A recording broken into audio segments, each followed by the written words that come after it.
Did you know how a visionary Korean entrepreneur transformed a small shop into one of the most powerful companies in the world? Today, we'll explore the incredible story of Lee Byung-chul, the founder of Samsung, and how this company grew from a small trading shop to a global technology giant.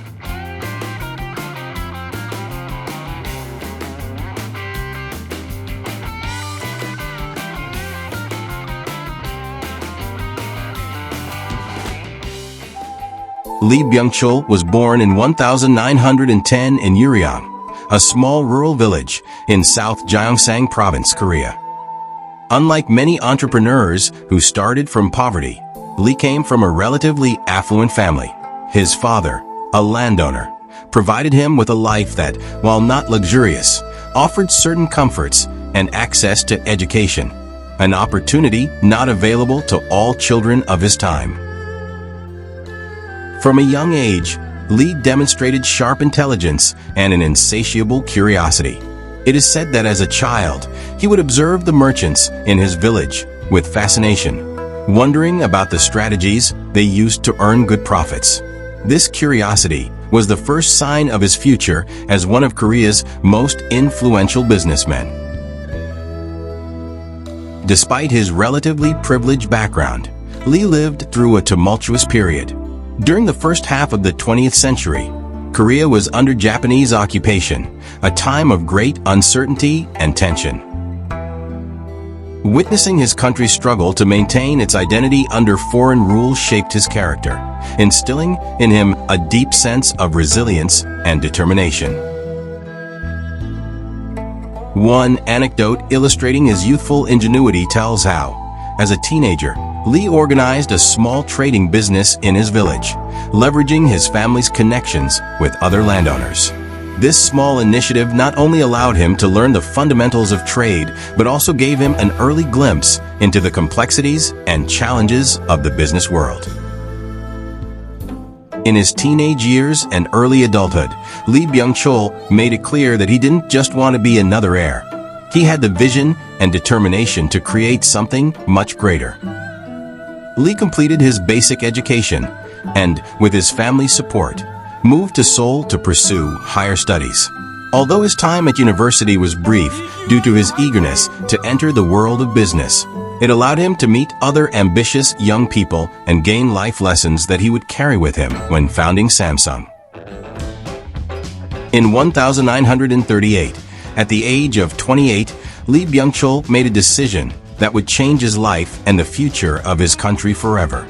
He founded Samsung in the city of Sudong, now Daegu.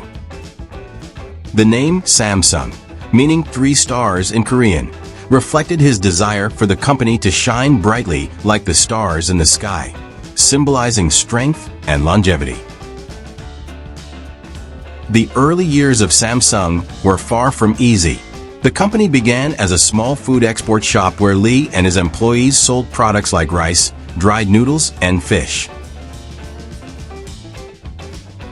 In a context marked by Japanese occupation and trade restrictions, Lee had to rely on his ingenuity and determination to keep the business afloat. A memorable anecdote from those days tells of a supply crisis that threatened to halt operations. To secure goods and fulfill customer orders, Lee traveled for days on horseback to remote villages. This effort earned him a reputation as a man of integrity and commitment. The export business grew slowly, and Lee began to understand the importance of diversifying operations. However, the outbreak of World War II complicated matters, as the occupation and war limited available resources and disrupted trade flows. Despite these challenges, Lee Byung-chul exhibited an unyielding spirit. A famous phrase he often told his employees was, "No matter how strong the wind blows, the tree with deep roots will not fall." The 1950s brought new challenges and opportunities for Samsung. After the Korean War in 1953, the country was devastated, and reconstruction was an urgent necessity. Lee Byung-chul saw this moment as an opportunity to help revitalize Korea's economy while expanding his business. Samsung diversified its activities, moving into industries such as sugar refining and textile production.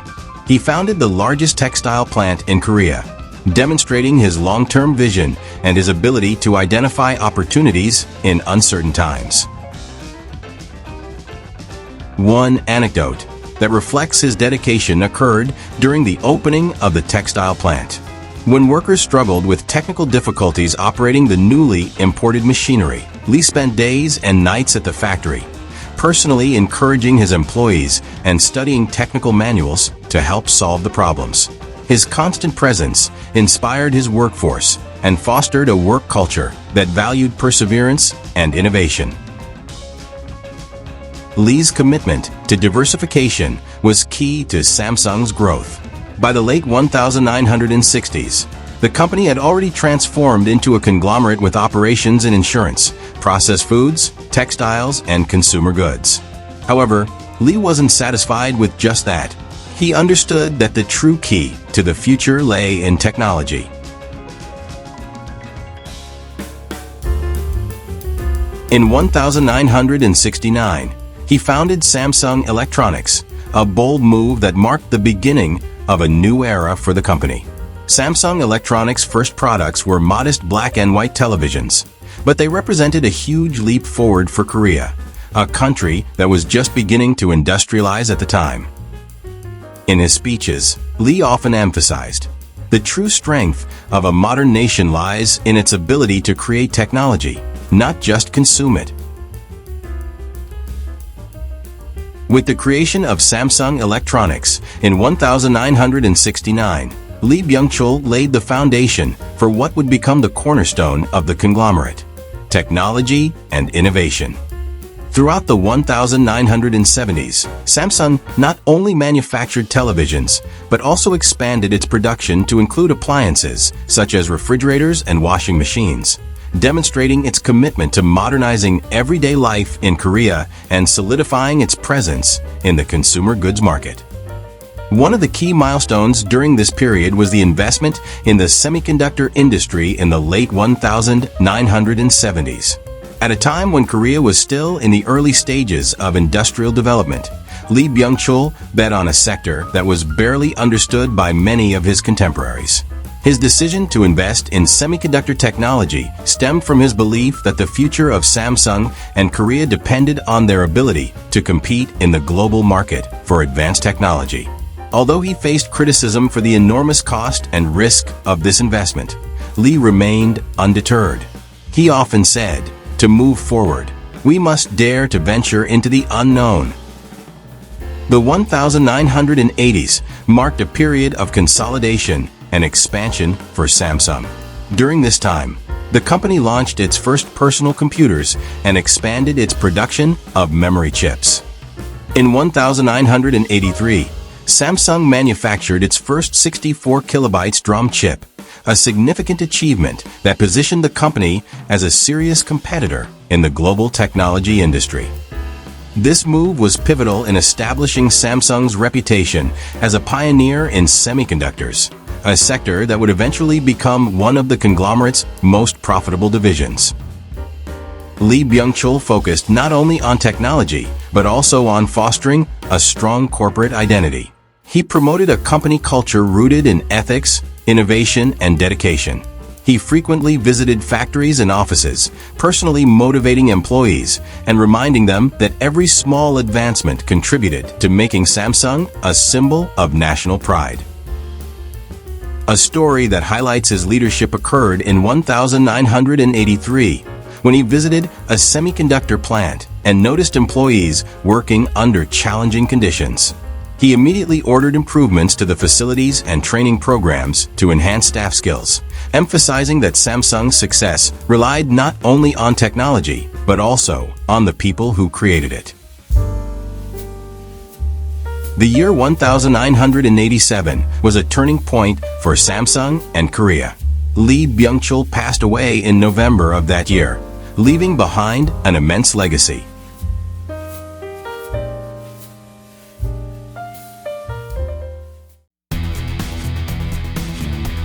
Over nearly 5 decades at the helm of the company, He transformed Samsung from a modest export business into a multifaceted conglomerate with operations in sectors such as technology, construction, insurance, and chemicals. His vision of a future driven by technology and industrial self-reliance laid the groundwork for the company's continued growth in the decades that followed. At the time of his death, Samsung was already one of the most influential companies in Asia, and its impact extended across the globe. Lee's decision to invest in technology and semiconductors proved visionary, enabling Samsung to compete with international giants and laying the groundwork to become a global leader in electronics and advanced technology. Lee Byung-chul's legacy is not only found in Samsung's buildings and factories, but also in its philosophy of constant innovation and the drive to surpass limits. His children and successors in the company's leadership carried the torch of his vision and took it to new heights, making Samsung synonymous with quality and technological leadership. After Lee Byung-chul's death in 1987, Samsung continued to expand under the leadership of his successors, maintaining the innovative vision he had instilled. The 1990s marked the beginning of an era of globalization for the company, excelling in the production of displays, mobile phones, and memory chips, solidifying its position as a leader in consumer technology. In 1995, Samsung launched its first mobile phone and quickly became a major competitor in the telecommunications market. The new millennium brought both challenges and triumphs. Samsung Electronics became a powerhouse in the smartphone industry with the launch of the Galaxy series in 2009, redefining the user experience and competing head-to-head with global technology giants. The company also became a leader in OLED display manufacturing, revolutionizing the display industry with its quality and efficiency. Today, Samsung is far more than a technology company. Its divisions range from constructing skyscrapers and spacecraft to innovating in artificial intelligence and medical devices. It is a conglomerate that embodies Lee Byung-chul's vision, a company that not only follows trends, but creates them. The story of Samsung is the story of a man whose determination and vision transformed not only a company, but an entire country. Lee Byung-chul proved that true success isn't measured only by wealth, but by the ability to dream big and risk everything for those dreams. His legacy lives on in every innovation, every device, and every idea that bears the emblem of the 3 stars. Samsung continues to shine brightly in the global industry, carrying the indelible mark of its founder.